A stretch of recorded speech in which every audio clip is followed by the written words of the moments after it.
Welcome बच्चों, आप सभी का स्वागत है। बच्चों, आप सभी बेहतरीन होंगे, अपने घर पे बहुत अच्छे से होंगे, ये हम कामना करते हैं। तो बच्चों, आज हम लोग बातें करने वाले हैं एक बेहतरीन टॉपिक के बारे में, जिसका नाम है कि हम पब्लिक स्पीकिंग कैसे करें, कैसे लोगों से बातें करें, कैसे लोगों का दिल जीत ले जब भी हम बात करें। इसके बारे में आज हम लोग बातें करेंगे बच्चों। तो हम जब जन्म लेते हैं तब से, और जब इंसान की मृत्यु होती है तब तक क्या होता है कि हम एक दूसरे से अपने विचार कैसे देते हैं, आइडिया कैसे एक दूसरे को ट्रांसफ़र करते हैं, बात के द्वारा बोलते हैं, लिखते हैं। तो सबसे ज़्यादा इसमें हम क्या करते हैं, बोलते हैं। जन्म से लेके और जब तक इंसान जीवित रहता है तब तक वो अपने आवाज़ के द्वारा ही लोगों के साथ संपर्क करता है। अब क्या होता है कि जब हम कहीं स्टेज पे या फिर कहीं ऐसे जगह पे कह दिया जाता है बोलने के लिए, तब हम बहुत नर्वस होने लगते हैं। हमें समझ में नहीं आता क्या बोले, कैसे बोले, डर लगने लगता है। तो आखिर इस डर पे कैसे काबू पाया जाए, इसे आज हम लोग जानेंगे कि एक बेहतरीन वक्ता बनने के लिए हमें क्या क्या चाहिए। तो बच्चों, आप पहले समझिए इसको कि कितना इम्पोर्टेंस है किसी से बात करने की कला। जैसे मान लीजिए कि आप किसी दुकान के बाहर खड़े हैं। अब वो दुकान किस चीज़ की है ये आपको तब पता चलेगा जब वो दुकान खुलेगी। दुकान सोने की है या फिर दुकान कोयले की है, तब पता चलता है तब जब वो दुकान खुलती है। तो सेम यही हमारे साथ है कि हमारी पर्सनालिटी क्या है तब पता चलती है जब हम बोलते हैं। क्या होता है कि हम सभी एक तरह के कपड़े पहन सकते हैं, सभी एक तरह के बढ़िया मोबाइल ले सकते हैं, गाड़ी ले सकते हैं, लेकिन बात करने की कला सबकी अलग होती है। इसीलिए आपने देखा होगा, कभी आप किसी एक ऐसे इंसान से मिले जिसकी बातें आपको बहुत अच्छी लग गई, तो उस इंसान से आप चाहेंगे बार बार मिले। लेकिन कभी कभी क्या होता है कि आप ऐसे इंसान आपको मिला जिससे आप बहुत दूर भागना चाहते हैं, आप चाहते ही नहीं कि उससे मिले। कारण क्या है कि उस इंसान को बात करने की तमीज़ नहीं है, बात करने की कला नहीं है। तो यहाँ पे आज हम सीखेंगे कैसे हम बेहतरीन वक्ता बने, कैसे हम स्टेज पे बेहतरीन तरीके से बात कर सके, कैसे हम क्लास में अच्छे से बात कर सके, कैसे अपने दोस्तों से अच्छे से बात कर सके, कैसे जब हम इंटरव्यू फेस करें वहाँ पे बेहतरीन तरीके से बात करें। आज इसे हम समझेंगे। तो बच्चों, इस चीज़ को समझने से पहले हम इंसान की साइकोलॉजी को समझते हैं। हम इंसान सबसे बड़ी चीज़ क्या चाहते हैं, हम ये चाहते हैं कि कोई हमें सुने। ये हर इंसान चाहता है, मतलब हर इंसान चाहता है कि कोई उसे सुने, कोई उसे जाने। तो एक बेहतरीन वक्ता वो होता है जो पहले सामने वालों को सुनता है।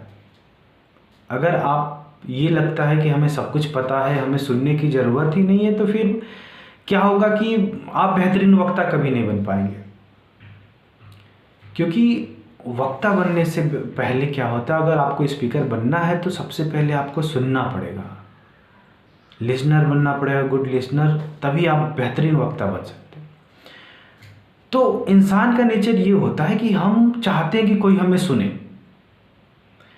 अब क्या होता है कि जब कोई हमें बैठ के हमारी बातें सुनता है, हमसे हमें महत्व देता है, तब हमें बहुत अच्छा लगता है। वो इंसान हमारे लिए बहुत अच्छा माना जाता है। तो अगर आपको एक वक्ता बनना है तो आपको क्या करना होगा कि आप लोगों को सुने, जितना ज़्यादा हो सके उन्हें समय दें, कैसे बातें करते हैं, कैसे क्या कहते हैं, वो सारे आइडिया आप अपने अंदर लेते रहिए। अब एक एक करके हम लोग बातें करते हैं कि कौन कौन से ऐसे टॉपिक हैं जो एक बेहतरीन वक्ता, एक बेहतरीन स्पीकर के पास होनी चाहिए। सबसे पहले विषय का ज्ञान। आप जिस विषय पे बात करने वाले हैं उसका ज्ञान आप रख लीजिए। अगर स्टेज पे भी जा रहे हैं तो आप किस टॉपिक पे बात करने वाले, उस टॉपिक पे गूगल के द्वारा, यूट्यूब के द्वारा या फिर अपने बुक्स के द्वारा, अपने टीचर के द्वारा, वो सब चीज़ों के बारे में जान लीजिए कि हम जो कह रहे हैं क्या वो सही है। नहीं तो कभी क्या होता है कि हम कॉन्फिडेंस में चढ़ तो जाते हैं स्टेज पे, लेकिन हमारा मजाक बन जाता है, क्योंकि हम जाके वहाँ रुक जाते हैं, क्योंकि हमको विषय का ज्ञान नहीं होता। तो सबसे पहले होना चाहिए कि हमें विषय का ज्ञान होना चाहिए। जो विषय हम बोलने वाले। उसके बाद क्या है कि आपको बोलने की प्रैक्टिस करनी है। जब भी आप बोलने जाओ उससे पहले एक दो बार अपने आप को शीशे के सामने या फिर दोस्तों के बीच में आप उसकी प्रैक्टिस कीजिए, क्योंकि जितना ज़्यादा आप प्रैक्टिस करेंगे उतना ज़्यादा बेहतरीन आपके लिए होगा। बहुत बार ये होता है कि हम स्टेज पर चले जाते हैं लेकिन हम प्रैक्टिस करते नहीं। वहाँ पे जाते देखते इतने सारे भीड़, फिर हम चौंक जाते हैं, हमसे नहीं हो पाता। तो हमें क्या करना है कि हमें प्रैक्टिस करना है। और तीसरा है बच्चों कि हमारे अंदर आत्मविश्वास होना चाहिए। अब आत्मविश्वास कैसे आएगा? जैसे जब भी आप स्टेज पे बोलने जाए तो आप ये सोच के जाइए कि आज आप बहुत अच्छा बोलेंगे। समस्या क्या होता है कि हम ये सोच के जाते हैं कि नहीं, आज हम अच्छा नहीं बोल पाएंगे, हमसे बेहतरीन नहीं हो पाएगा। तो जब हम ये सोच के जाते हैं तब हम अच्छा बोल ही नहीं पाते हैं, क्योंकि हमारे अंदर डर पहले से रहता है और जब हम लोगों को देखते हैं तो और ज़्यादा डर जाते हैं। तो हमारे अंदर ये चाहिए होना कि हम आज बेहतरीन बोलेंगे, अच्छा बोलेंगे, आत्मविश्वास के साथ बोलिए, बहुत अच्छा करेंगे आप लोग। उसके बाद है आई कांटेक्ट अपना बनाए रखें। जब भी लोगों से बात करें तो उनसे नज़र मिलाएं। अगर नज़र झुका के आप बातें कर रहे हैं तो इसका मतलब है कि आप अपने आप को कहीं कमज़ोर महसूस कर रहे हैं। आप अपने आप में लग रहा है कि हाँ, हमारे अंदर ही कुछ कमी है, हम उनसे बातें नहीं कर सकते। तो जब भी आप आई कांटेक्ट करके बातें करते हैं तो इससे एक सकारात्मक संदेश जाता है कि आप अंदर से पूरी तरीके से मजबूत हैं।